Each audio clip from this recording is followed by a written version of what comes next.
guys, it's Madison. I hope you all are having a wonderful week. So today I'm going to be doing a back to school kind of video. I know it's sad, school's coming again, or it's already come for some of you. So it's sad. I'm not going to school this year. I graduated last year and I'm not going to college this year. So I thought I would do some back to school study tips. There are some study tips in here for visual learners and for people who learn better from hearing. So there's just kind of things for everyone. I'm more of a visual learner myself, but the ones for people who have an easier time learning from hearing, they worked for me as well. So let's just get into it.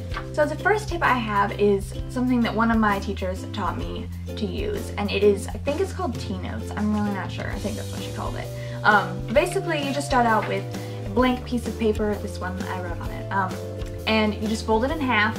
And then you write on one side, you write the question, and then on the other side, you write the answer.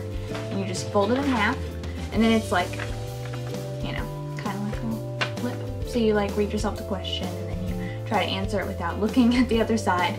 But, you know, it's there in case you can't remember. So it's kind of like easy. I really liked this method when I was studying for tests. I found it really helpful. Plus, if you have someone that's helping you study, they can just like hold it in front of you, and then you can read it, and they can know what the answer is. So it's kind of like a partner study tip, but you can do it by yourself too.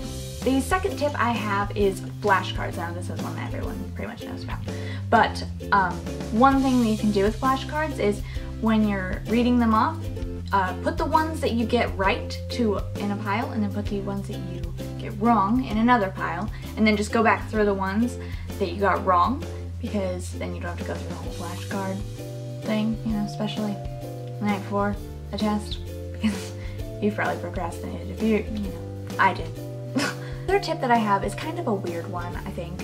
I mean, I don't know, maybe I'm weird, but for me, writing things in different colors really helped, or even just the same color. Basically, if you write things in a certain color, I found that when I went to go take the test, when it came to the question, I could weirdly remember what color something was in, and somehow that made my brain able to remember what the actual answer was that I had written down. It kind of just like is a way of like photographic memory.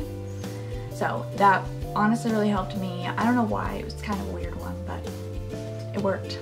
And the last tip that I have for visual learners is, again, kind of like photographic memory. If you take notes and then you just rewrite them over and over again. I mean, you don't need to go crazy. You don't need to be like writing out like all of your notes over again. Write down key points and, you know, phrases that will help you remember what the answer is to the question on the test. That honestly was the biggest tip that helped me in school, was just rewriting notes or phrases.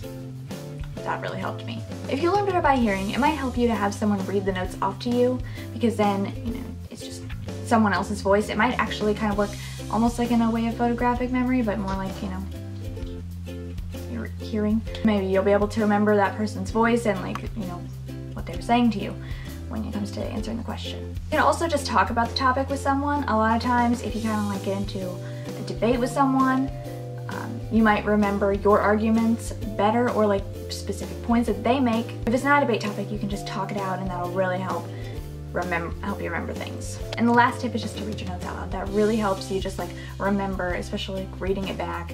I mean, first of all, you're seeing it, so you're looking at the answer, and then also you're hearing it out loud. You get to hear like the differences in your voice when you're talking, and it just really helps when you go to take the test. So that's it for this video. If you'd like to see more back to school videos, comment suggestions down below. I hope you all have a great week, and I love you guys. Bye!